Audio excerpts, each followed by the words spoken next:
umaga ay naglalakad-lakad kami, minamasdan ganda ng paligid. At pagsapit ng dilim, tahimik ang paligid.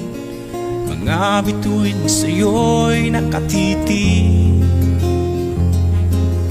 Pagkagising mo sa umaga'y maririnig mga